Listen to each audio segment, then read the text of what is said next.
All right, so we still have some people trickling in, but I'm going to go ahead and start. Well, good morning or good afternoon, everybody, and thank you so much for joining today's webinar.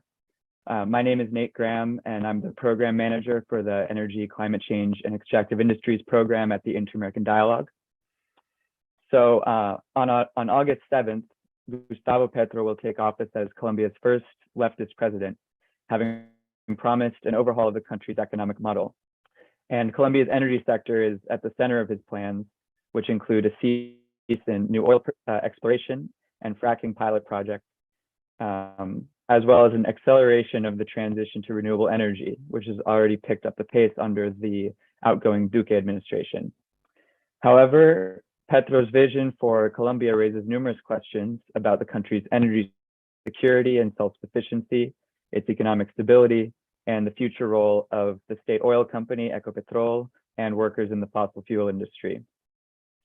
Petro also faces political and institutional constraints to enacting his vision, including Congress and the courts, as well as fiscal and other economic hurdles. That being said, recent signals from Petro's pick for finance minister, Jose Antonio Ocampo, suggest potentially a more moderate approach and an acknowledgement of the country's challenges with respect to, for instance, its balance payments and its energy security and self-sufficiency. For example, in 2021, oil and coal accounted for almost half of Colombian exports. So in that context, today, our panelists will discuss how Gustavo Petro has vowed to change Colombia's energy sector, his prospects for fulfilling these objectives, and what his success in doing so would mean for Colombia. With that said, I will pass the mic to Dr. Daniela Stevens, our program director, to introduce and moderate the panel. Thank you. Thank you, Nate. Welcome, everybody. Thank you for joining today's webinar from all over the Americas. My name is Daniela Stevens, and I'm the director of the Energy, Climate Change, and Extractive Industries program at the Inter-American Dialogue. President-elect Gustavo Petro made some bold promises about advancing the energy transition and leaving behind the country's dependence on hydrocarbons. We're fortunate to be joined by 4 distinguished panelists who will discuss Gustavo Petro's energy policy, its feasibility, and the potential consequences for Colombia's economic stability and clean energy transition. I will introduce our panelists in alphabetical order. Joining us, we have Annie de la Quintana. Annie is an associate director and lead of Control Risks Global Risk Analysis Team for the Andean region. She conducts political, social, and security risk assessments, scenario planning, and continuous monitoring for clients across industries, including energy, mining, and infrastructure. We also have John Padilla. John is managing director and partner at IPD Latin America, where he leverages years of Wall Street experience in structured energy and infrastructure financing to offer comprehensive perspective on energy investment throughout Latin America. We also welcome Carla Schiaffino Perez. Carla is a senior analyst at Verisk Maplecroft Americas team, generating in-depth and forward-looking analysis of political, regulatory, economic, and security developments in Mexico, Central America, and Colombia. Also joining us, we have Jose Vicente Zapata. Jose Vicente is a partner in Holland & Knight's Bogota office with more than 25 years of experience. He focuses his practice on corporate and commercial matters with an emphasis on the environment, energy, and natural resources. I'm giving you the summarized version of our panelists' bios because they have long and solid trajectories that are available in the events webpage. Welcome all. Thank you so much for joining us. I'll start the panel by inviting each one of you to share your perspective on a broad question, and then we can go deeper into the specifics as the conversation unfolds.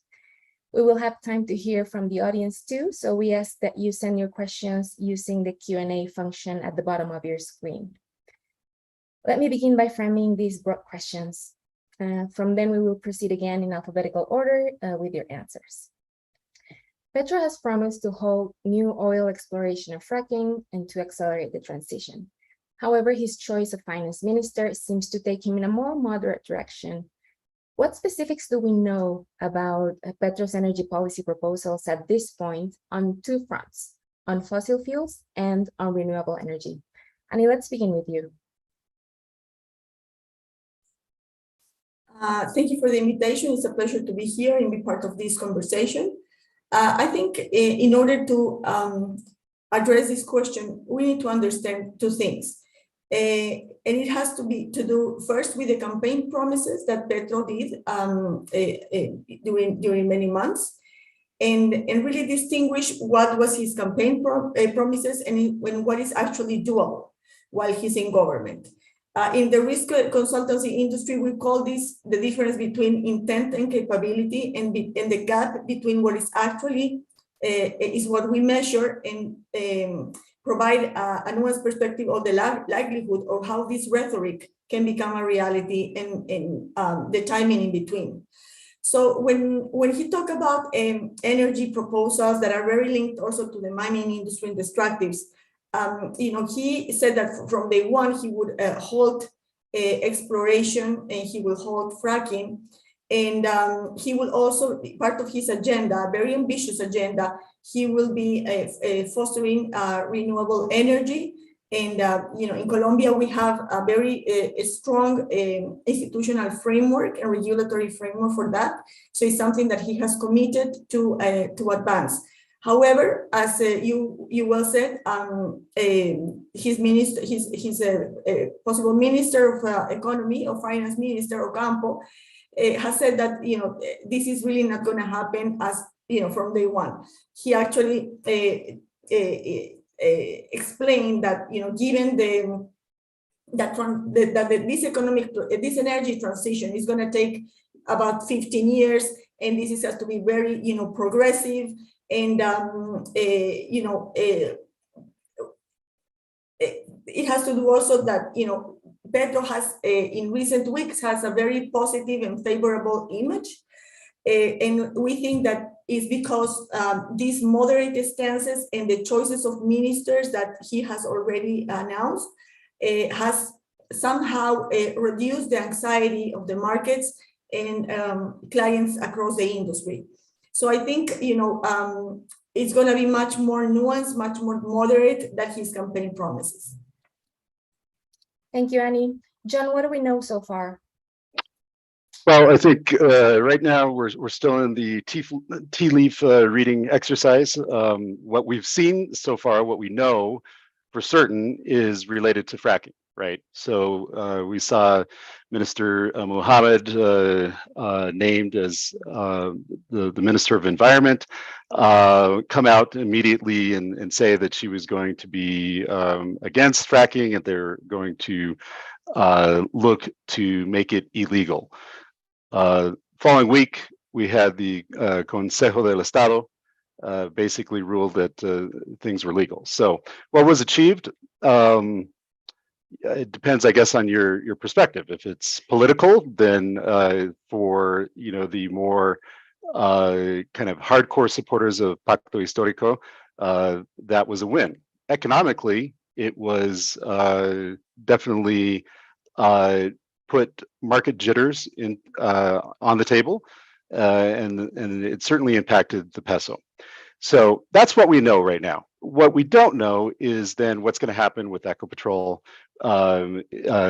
What Duque had set up by extending terms is pushing the Petro administration to potentially make some changes both at the management level as well as the board. But obviously that is given the uncertainty that the market has, it's going to come with consequences if that's done, and if it's not kind of projected in a way that is what would be considered market friendly.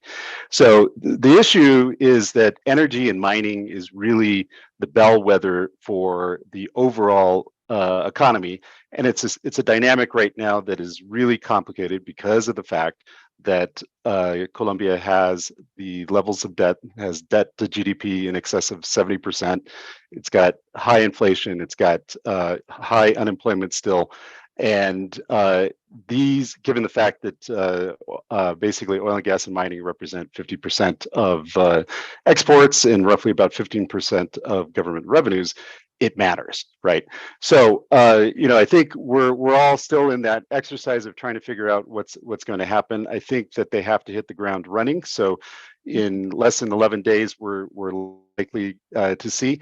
The messages that we've seen thus far have really come from Minister Ocampo on the finance side. And I think there were two things that were, quite interesting in what he said, which are different than the campaign promises that we saw out of Petro, which are that this is going to be a much more gradual approach. Well, that's just, I think, a recognition of two things. One, the dependence that the government has, and the impact that the market is going to have on overall activities. The one thing that he noted is that gas is a very different animal than oil per se. And that Colombia is going to have to do something on the exploration side. Its alternative is going to be to import, which will obviously have a fiscal balance impact for the country.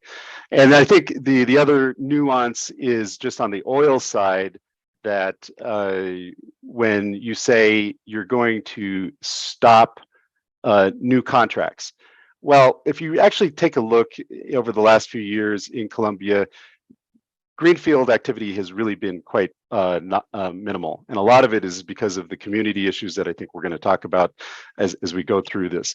And so it's not about stopping contracts. I think the issue is what messages are you sending to the market? And it's market perception that will actually impact what people do with their investment. And so, and the nuance that you have in Colombia is that the vast majority of the production in Colombia comes out of the llanos. And that requires constant activity. So you're going to have to permit ongoing drilling, et cetera, to really maintain activity. So I'll stop at that point. Thank you, John. Carla, what's your take on where we are now, what we know so far? Thank you, Daniela, and thank you for having me this morning. In terms of the specifics, and I completely agree with the two panelists that preceded me, as we stand right now, what we have seen is a lot of moderation to Petro's earlier stance in the campaign. He himself has been adamant in pointing out that the outlook for the energy transition will take at least 15 years. Minister or incoming future Minister Ocampo has talked about the need to continue exporting oil. We have already mentioned here the importance of the extractive industry for Colombia's export portfolio. And in terms, and if we look at this politically, as John was already hinting at, what we can see or what we can expect over the maybe first year of Petro's administration is that, bearing in mind that a 4-year term will probably not be enough to advance, and bearing in mind that he has also pledged to at least respect the over 100 contracts that are in place at the moment and continue their projects and production in that sense. Bearing that in mind, banning fracking, for instance, who has been incipient and who that it's on a very, very early stage, or halting future oil rounds seem like low-hanging fruits for the Petro government at the beginning of his administration, in terms of, if we talk about the specific proposals. And we probably won't see the larger impacts, at least in terms of finances and in terms of maybe even energy security over the course of the Petro administration. We will see, as John already was alluding to, we will see, of course, a change in sentiment towards future investment. But what it is important to notice is that politically, maybe these two big ticket items of his platform will be something that he will likely pursue, because if we look at the other side, on the side of actually trying to accelerate the expansion of the energy matrix, well, first of all, we already have a country that's at the regional forefront on this regard. We have, at least on a very basic level, a political consensus to continue in the same path, but we also have a lot of operational obstacles, and we have a very ambitious plan to, for instance, invest in technology so that beyond his administration, public transportation will, for example, be more sustainable. So there are a few items that will require a lot of this investment, but politically, the problem will be for Petro to actually deliver enough and set the stage enough. But I think to recap a little bit, I think in terms of wins that he can have is definitely moving on with not issuing further rounds and banning fracking. Also bearing in mind that a decrease in production will not start with banning new oil rounds. The decrease in production has already happened and is happening, and it's projected to continue to happen. Thank you. Thank you, Carla. We'll definitely be discussing the obstacles that he faces in a following question. Jose, what do we know so far in these two fronts, fossil fuels and renewable energy? Yeah, thank you, Daniela, and thank you, everybody. Recapping on what has been stated, I'm going to try to list the things we know of from information that we have, at least from a legal standpoint, on the new president-elect. As we've said, no new oil and gas exploration contracts, but at the same time, he has stated that he will respect existing contracts. Now, the funny thing about that, and I think that the encompassing of these changes is there's still a juggling act that we see is being played out here with some things or some issues that are contradictory in of themselves.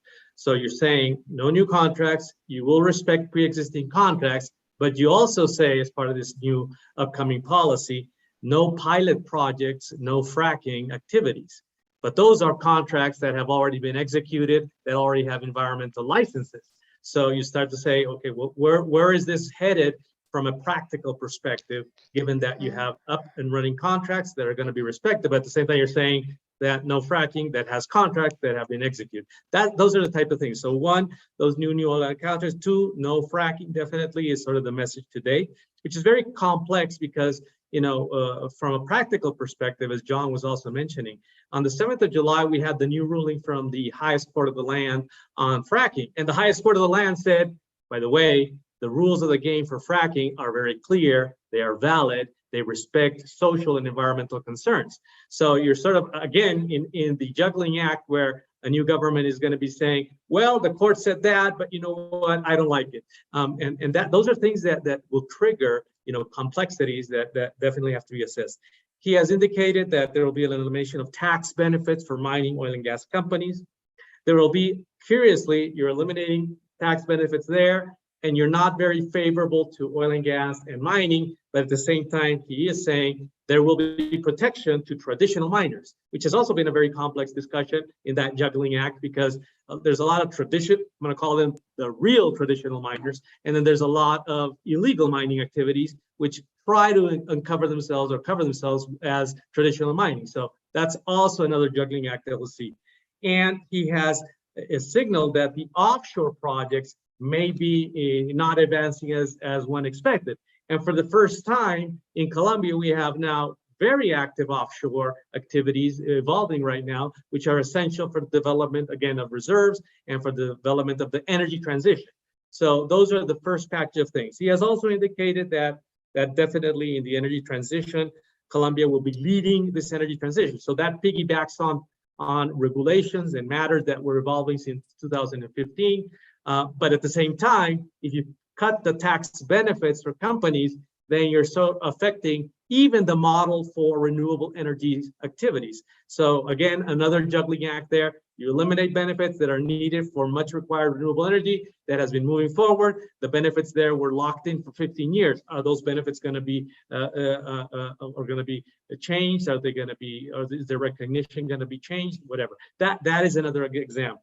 He has also emphasized, again, an awkwardness here. You know, we're moving into renewables. New government says climate change is the banner for this government. But by the way, we will be increasing exports of coal. And we will be increasing exports of coal because Europe needs coal, everybody needs coal. Wait a second, I thought you were talking about the situation with the transition and your opposition to mining and so again, another issue, you're increasing coal production and you're increasing coal extraction and exportation.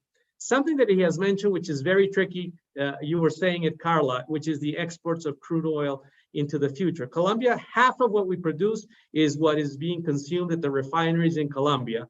And there's a game that's, you know, being played there, which is very awkward with respect to acquired rights, with respect to contracts, stability, which is we may change the level of exports such that we save reserves and such that, and from a practical perspective, not even legally, not from a technical perspective, that model doesn't seem to work. It's not like you just close a little bit a valve of gas and say, now we're consuming less gas and we're saving for the future. Because as soon as you do that, as Carla was saying, you are affecting your sales at the current prices of oil and gas vis-a-vis future prices, if you say, but in addition, you may be technically affecting the reserves from an operational perspective. And furthermore, you may be affecting the rights of existing contracts and developers that are in the country. And the last thing basically is that he has announced to accelerate both solar and wind farms. And there, you know, that also sounds good, but we have a supply chain issue. We have limitations on financing. And if you don't have stability, then how do you get that into the pipeline? And then for the offshore strategic plans that the government has, which are in place definitely right now and advancing, there are also environmental and social restrictions with communities, with protected areas. So you might be seeing something in the renewable front, which is similar to the non-renewable, which is the same type of restrictions being played out in that scenario. So I think that is what he has, well, what his team has been stating, a lot to flush out in the near future. Thank you, John. All of you have mentioned feasibility, and I want to move on from plans to feasibility in at least two fronts. Is it feasible for Petro to achieve these goals? And I refer to two, maybe three sorts of barriers. First, what obstacles stand in his way in terms of checks and balances to the presidency, such as lack of sufficient congressional support, Supreme Court's jurisprudence, and what would it take to surmount them? Can political realignments maybe, or government coalitions temper his stance, or begin to define a clear path? The second set of obstacles refers to how to finance the rapid transition that he envisions, how to make it fair for those concerned instead of the shock therapy that it could be. And third, Jose, you're pointing out contradictions, internal contradictions. How is it possible to keep juggling those contradictions once in power? Annie, what do you make of these barriers?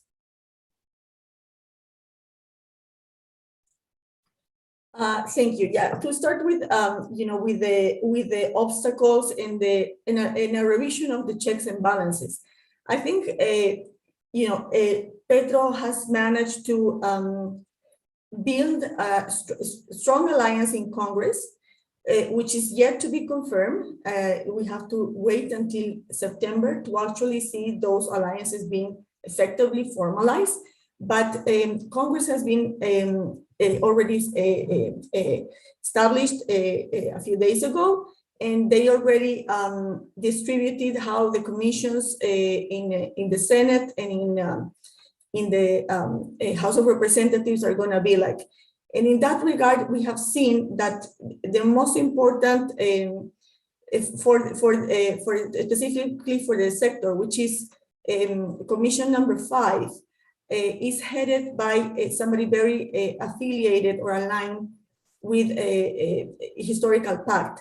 It is somebody from the Green Party, but what we're seeing is that this strength that Petro has built up to this point, and actually he's enjoying, and I want to say this, that he's enjoying the highest level of favorability since ever. We have seen Invamer tracking of his favorability over time, started in the 90s, and this is the first time that Petro has enjoyed 64% favorability versus 22 unfavorability, which is something really, interesting to see. And I think it has to do with this moderation. It has to do with the alliances that he's establishing in Congress and the agenda that he has, that he wants to accomplish in this very complex environment, which is not only, that does not only reduce to economic constraints, but we are living a different world. There's a geopolitical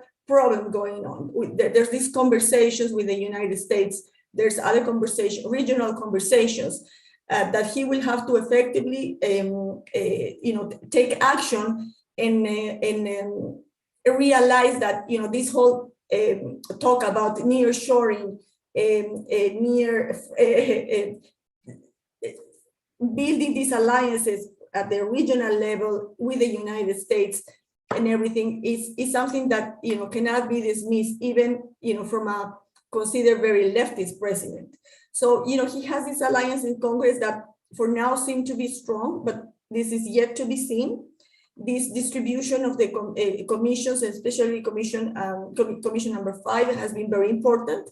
And this will allow to, at least this first year, because of how this is distributed, in Congress in the following years, this is the year when they are going to implement most of the important reforms. And I think the most important reforms at this point, and as we said, energy transition takes a lot of time.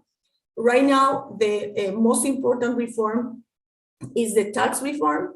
And this is something that is going to affect all companies across the board, individuals as well. But if we focus in companies, I think it's going to become a burden for a lot of the companies. And even with his agenda of strengthening the renewables, we don't have the specifics on how benefits are going to be, they are being accepted from benefits, and if they're going to be exceptions for renewables, for instance.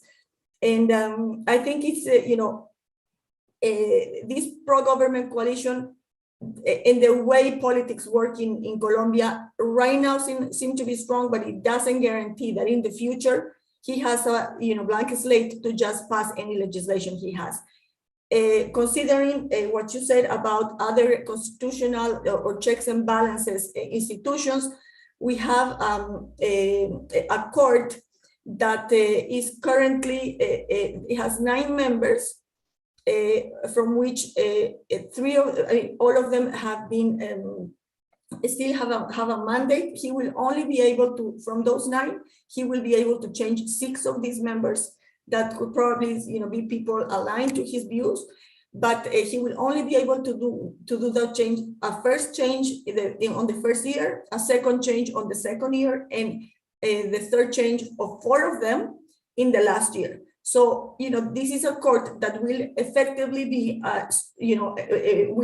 will become an obstacle and will scrutinize the kind of proposals that he's trying to pursue. On the other hand, we have a Procuraduría, we have a Fiscalía, and we have these other institutions that are not guaranteed. He does not guarantee that are just going to be working along with him. 2 of those are very strong and are very conservative. And the Contraloría, which is going to be announced, the new Contralor, who's going to be announced and elected, I think on the, at the beginning of August, is actually somebody already being selected from a list of 10 people who have somehow moderate stances. So, these official institutions are checks and balances for him. On the other hand, we have very high expectations from the population. And if he does not, bring and start showing the results of all these promises people are not going to stop and they are going to go to the streets. You know, we have to realize that he won half of the vote and the other half of Colombians do not agree with him. So, you know, there is a chance that social unrest will happen if he does not fulfill those promises. And the program is so ambitious and it requires, you know, such an amount of refinancing and changing the ways, you know, the economy has been working by now. It's gonna really show that he needs to revisit all these promises and, you know, having this minister, Ocampo, is a good signal. And I think, you know, his own cabinet that is comprised, but people from other parties are also going to be people who, you know, he will have to negotiate with them. And he can, of course, change it in the future, but it's not going to be a good signal. But what I'm saying is that, you know, he has this possible honeymoon period. And, you know, in the case of Boric, it lasts very short. Something like this could happen to Petro if he does not show immediate results. And, you know, just putting on the side the energy and the mining sector, the extractive sector, and having this confrontational stance is not something feasible if he needs the resources from those from this sector to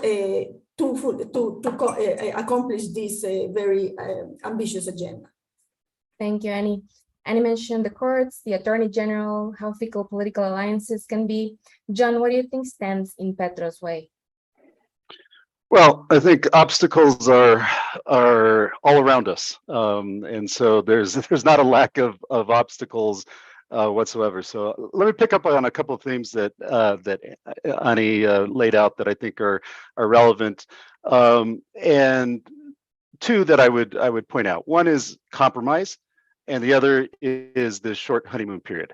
So yes, Petro right now has a coalition, and we'll see exactly how it shapes up, as has already been said, by September 7th. What we do know is that there's not a strong stated opposition, right? It's just Centro Democrático, it's limited. But to say that all those other parties are in alliance with Petro, let's not get ahead of ourselves. So I think that there's going to be a lot of compromise that takes place. Yes, Petro has strong approval ratings right now. We're in this kind of euphoria period, this honeymoon period, but it's going to be extremely short. And I think a lot shorter than people realize. The need to secure quick wins is going to be imperative. So they've already talked about launching the tax reform on August 7th when they take office, but that's going to take time and it's going to take a pound of flesh. That's not going to be something that is easily done. You need quicker wins. And what are the issues that are really hitting people? The biggest one, I would say, is inflation and on food. So you're going to have to do something on that front.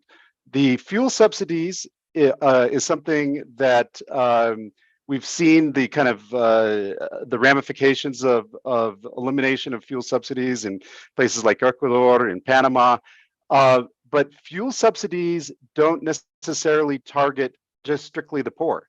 And so the question is can you actually do something that makes clear to people and that is not overly cumbersome and something that people will game the system on, that actually picks up or potentially considers an elimination of partial fuel subsidies for food subsidies, and or where's the money going to come from? Because if they just say, oh, well, we're going to now provide more subsidies, the markets are going to go crazy because there's no money, right? So that's the first item on the political side. On the finance side, I mean, I think the big issues that come to mind is don't rattle the markets. That's your first objective. So, yes, Ocampo was a good nomination. I mean, if we use the example of Mexico, we had another very well-esteemed individual in Ursula that was, the first minister. Everybody thought, oh, markets are calm, everything's fantastic, and then he went, right? Well, let's look at Petro's track record. Petro's track record as mayor of Bogota, he had something like 64 different individuals that assumed 16 posts in less than 3 years. Okay, he's not an easy individual to work with. And right now, again, we're in this honeymoon period. But the question is will these individuals stay in their positions a year from now, right? And what kind of market signals will you be delivering? I think one area on the finance side that Petro has the ability to change and could create some momentum is with respect to the relationship with the United States. He's already signaled that he wants to be the climate change champion for the region. President Biden reached out to Petro very early on, and the question becomes will the U.S. become perhaps the a much more integrated financier of a lot of the energy transition activities. So renewables, as well as if you want to start getting into hydrogen, you want to get into carbon capture, all of these things are going to require a lot of money. And if the US doesn't, if Petro is unable to change that kind of narrative with the United States away from just strictly drug war policy, then what's going to happen? I mean, we're going to see that China will play a much more active role. So obstacles, there's plenty. Pick your poison and your starting point, and I think we'll have plenty to talk about over the next few months. Agreed. Thanks, John, and thank you for reminding us that one individual does not guarantee stability, and for bringing up the example of Carlos Ursula. Carla, to what extent do you think it's possible to surmount these hurdles? Well, as Annie and John already saying, obstacles are plenty. I think in political terms, as I was already mentioned, what we expect is that at the beginning of his administration, he may go from these low-hanging fruits. He has powers to appoint people at the Agency for Environmental Permitting, at the Hydrocarbon Agency, at the Mining Authority. So in that sense, that is the institutional support he will have. Moving on, as Annie said, he may be able to appoint people at the Constitutional Court who have created an important checks and balances on Iván Duque. And in Congress, the fact that he has a limited formal opposition does give us a little bit of an idea of his willingness to negotiate.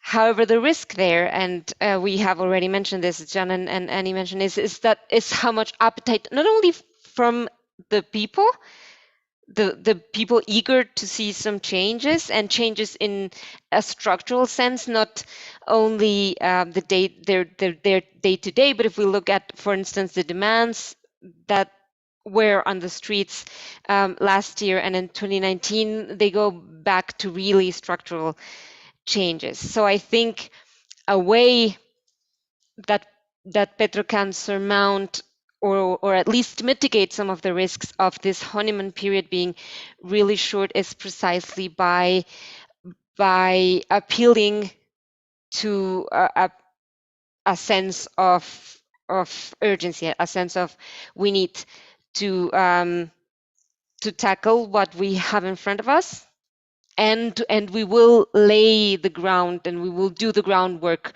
for these structural changes needed, not only in the social sense, but also within his own coalition. I think that we need to keep tabs on how willing people on his own coalition, and maybe the most radical side, are willing to go that far, to negotiate, to have this huge national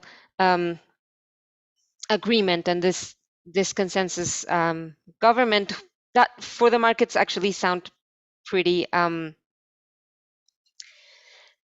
appealing. So that would be a way to sort of navigate these discrepancies, would be a way to surmount these risks by appealing to what we pragmatically have to do today and what we have to do by taking office.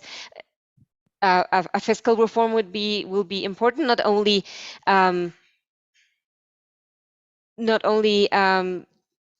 maybe just immediate policy responses, but a fiscal reform that underpins a mitigation of increase in food prices will be important. And so politically, to the degree he manages, and maybe talking about Mexico, seeing how he manages to keep the focus on that. We have in Mexico president who's very good at keeping the attention on what he is doing day to day, and has managed to, in that way, sort of deliver on what the people that voted for him were expecting. So we're still a little bit in a waiting room to see whether Petro can do that, but that would be a way to surmount these challenges. How operational challenges exist. We were talking about financing, about and about how ambitious the program are, but these are not the only obstacles for the development of cleaner energies. We have also transmission questions and storage issues to resolve. In that way, I think posing it or presenting it as laying the groundwork for that and appealing to how gradual it would be is a good strategy to mitigate those risks. And also, I think a thing to consider, and we can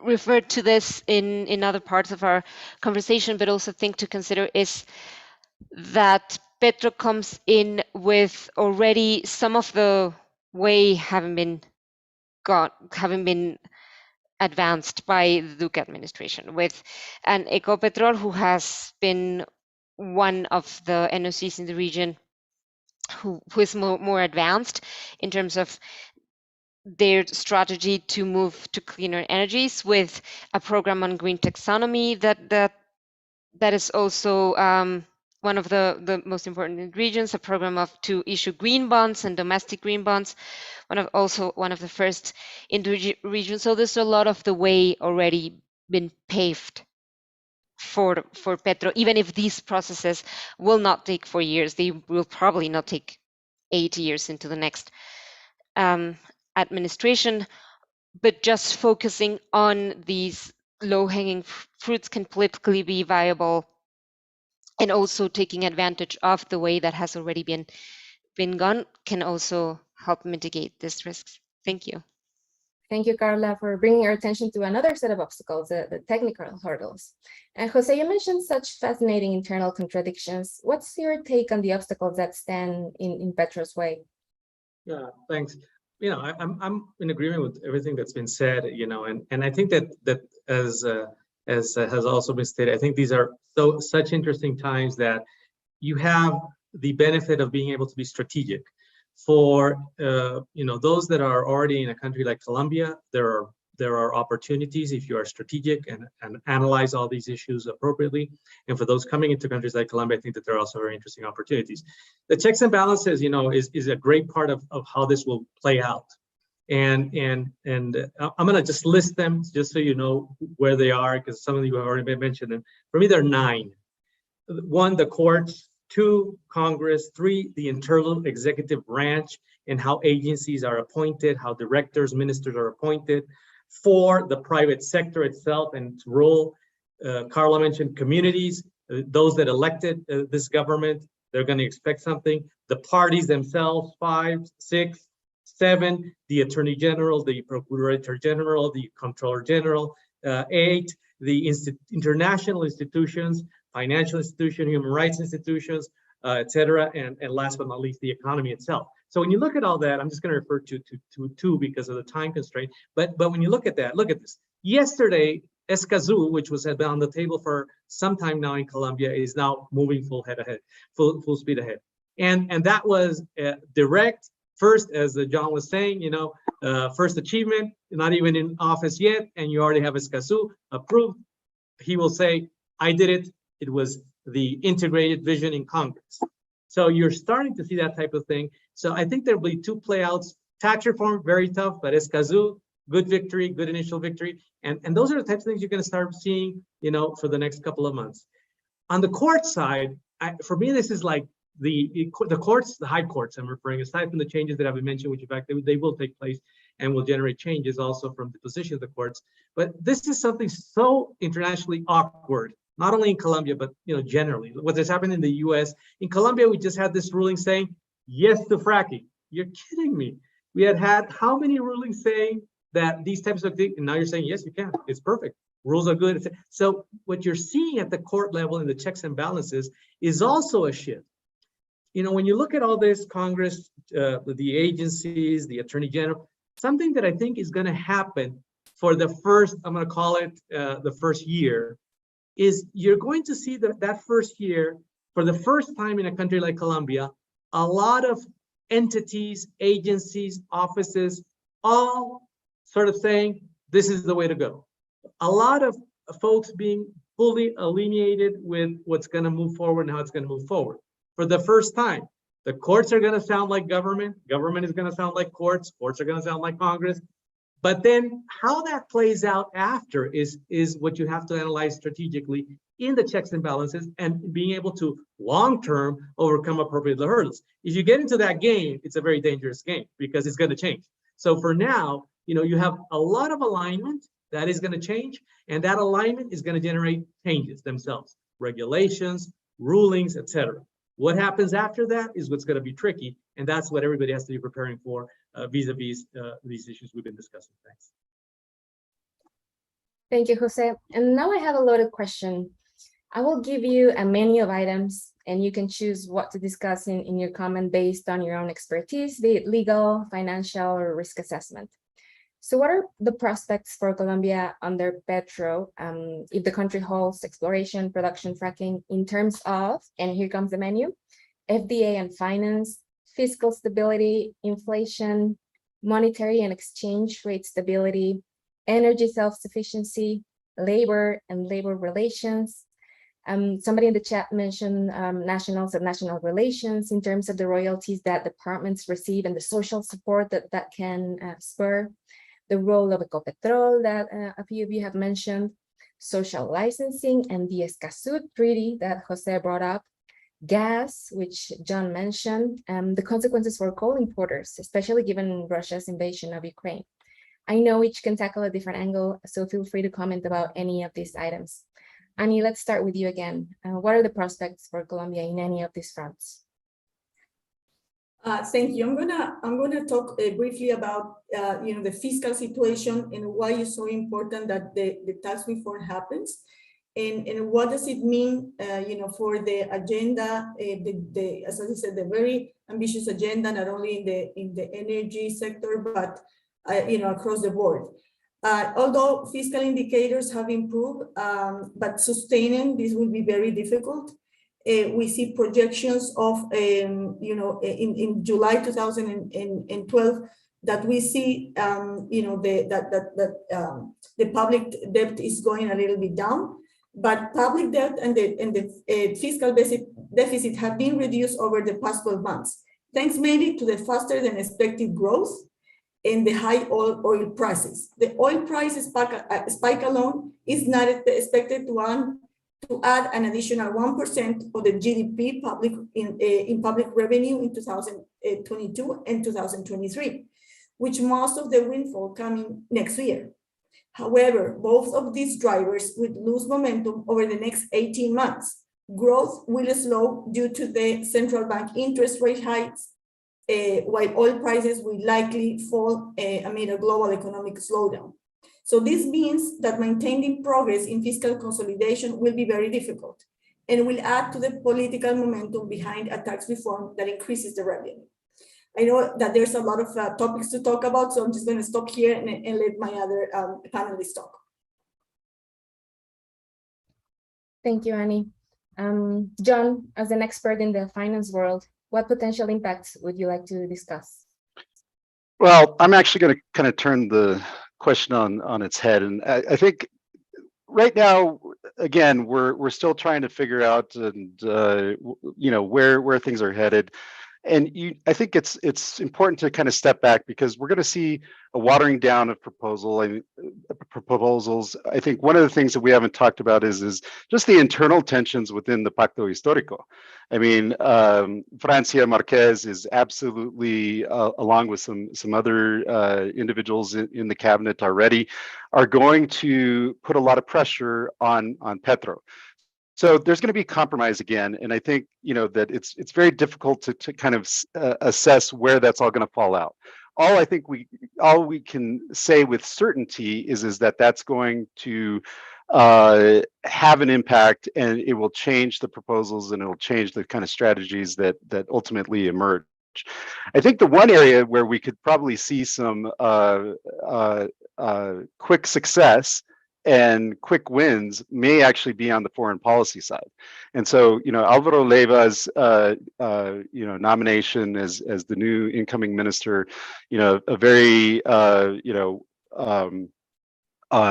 well-respected individual with a lot of experience in terms of negotiations, et cetera, I think is one area where there's fairly solid consensus in Colombia on a couple of important fronts. So one is reestablishing relations with Venezuela. Now, what does that actually mean is a whole different kind of Pandora box, but it's the status quo doesn't work. We need to have something that is more, not speaking with Maduro is not an option. So 1.8 million Venezuelans in Colombia is an issue, and we've got to address that head on. And I think there's support for that. I think then the war on drugs and the relationship with the United States is absolutely another one. So those are the areas where I think we could actually see some quicker wins that are not going to necessarily be so dependent on all of the other vested interests and all of the other kind of political factions and all of the entities that Jose, very adroitly kind of spelled out. I think that, on the finance side, there's been a lot of questions in the chat or in the Q&A about renewables. Well, let's be very clear. Right now, the contracts remain shorter than international standards. They're paid in pesos. So if the peso devalues, this is a real issue. So again, the need for market stability, people want to talk about just energy transition. I think everybody in Colombia has absolutely been supportive of energy transition. The Duque administration created an incredibly strong foundation for what comes next. Is it going to radically change? No, I don't think so. The question is can you actually then take what was put in place and improve it? Well, if you need, that's going to require monies, and it's going to require potential subsidies. Well, where's that money coming from? So if you don't have a strong financial structure in place and stability with the peso, this is going to be a problem on renewable front. It's going to be a problem on all of the new clean energy technologies that you need. So, when people say, oh, I'm only interested in the clean energy front. No, you really should be quite concerned and interested on the traditional extractive industry side, because it's going to absolutely play a fundamental role in terms of what happens for the clean energy front in Colombia. Thanks, John. Carla, I know you had an interest in discussing challenges for self-sufficiency, exchange rate stability. Please go ahead. Thank you, Daniela. And actually going off of what John was saying and the importance of actually looking at what we have right now and at the extractives right now, I think, and as we mentioned before, I do think looking at reserves, production has already been decreasing. There were estimates by the government that proven reserves could last up to 6 years, maybe 10, as the incoming government is saying. However, in the short to medium term, there will be a need for continuing at least just with the same production levels or decelerating decelerating the decrease in production. And that's what moving beyond Petro's administration, moving beyond these 4 years, will be called into question if halting any other opportunities for development. The sustainability and the energy self-sufficiency beyond that. And one of the main issues on that is gas.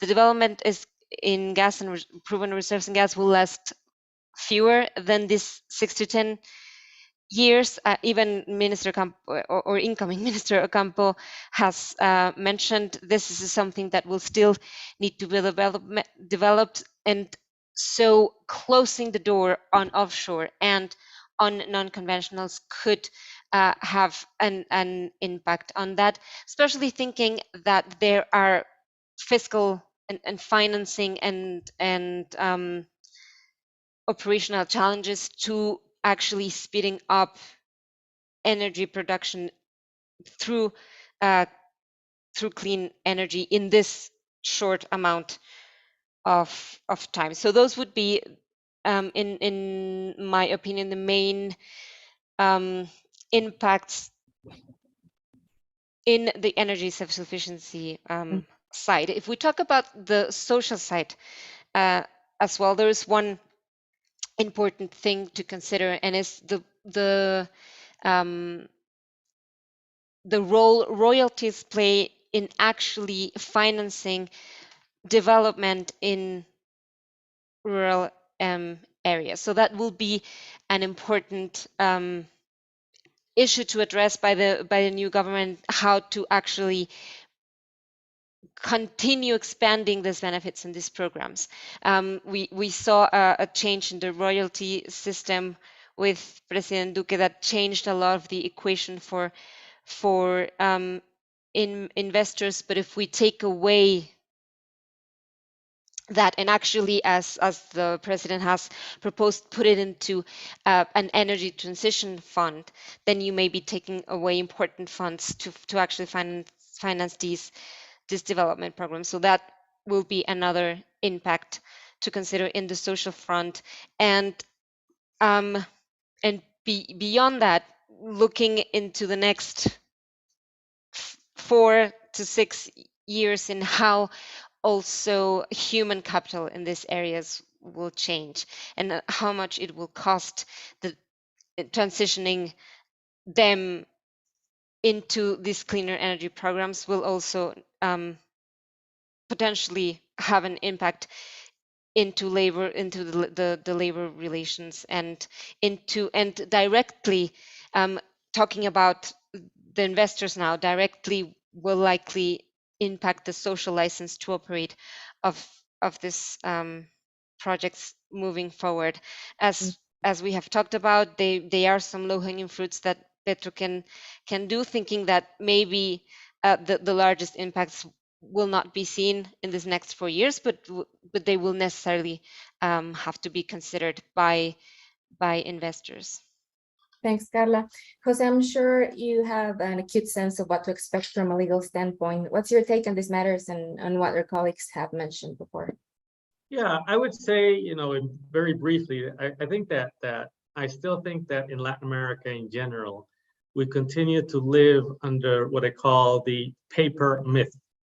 The paper myth is essentially that we believe in Latin America, in other countries too, but mainly in Latin America because of our legal tradition, that issuing laws, issuing decrees, issuing resolutions solve problems.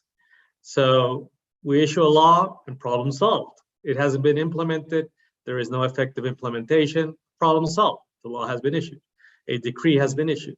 So I think that my point would be basically legal stability in the rule of law, protection of rights, and holding up to what has been set forth in Constitution, in the law, etc. So one of my main concerns here is if the abundancy of the paper myth goes into place, which is we have tomorrow a zillion laws That does not solve or address energy transition. It does not address the much needed coexistence between the non-renewables and the renewables. It does not solve social problems. It only creates an important and relevant legal mess. So from that perspective, I think that one of the key issues will be how to manage that paper myth such that we can have laws and regulations that are stable while reflecting, as always, a new president in office. And we've seen that in other jurisdictions. We saw it in the United States. We've seen it in Europe. But what cannot happen is that you try to reinvent the wheel by simply issuing a whole bunch of regulations which fail to recognize pre-existing rights and at the same time fail to implement effectively the new rights you want to make effective. So I think that that will be something to cautiously watch, and where the courts will have a particular role. Unfortunately, noting that the courts themselves are pretty slow in adopting decisions. So I'll give you a simple example, the ruling I was referring to earlier, which is the fracking ruling from the State Council in Colombia, took 6 years. That means that as of the time a case is filed, this government has nothing to do with the decision, which is 6 years later after the government has been in office. So those are the type of things that we have to watch and make sure that there is legal stability from a foreign direct investment perspective, from a national direct investment perspective. Thanks, Jose. This is a great comment to end on. Unfortunately, we're run out of time. We're going to have to table so many good questions. We wanted to ask you if you foresaw a clear path to decreasing inequality through decarbonization. What do you think the consequences are going to be beyond this 4-year term? What to expect from the bilateral relationship with the US in terms of investment environment, but also in terms of climate change cooperation? There are so many more good questions from the audience as well. Apologies to those who asked questions I didn't get to. We did cover a lot of ground though, and I believe that is much public interest, and this fascinating conversation merits a part 2 of our discussion once Petro is in office. So on behalf of the Inter-American Dialogue and our program, I want to thank our panelists for a brilliant discussion. We appreciate your expertise. The invitation is always open to you. Thanks to the attendees and to my colleagues, Nate and MK, for helping to organize this webinar. We look forward to seeing you soon at our next event. Have a great rest of your day, and thank you. Thank you. Thank you very much.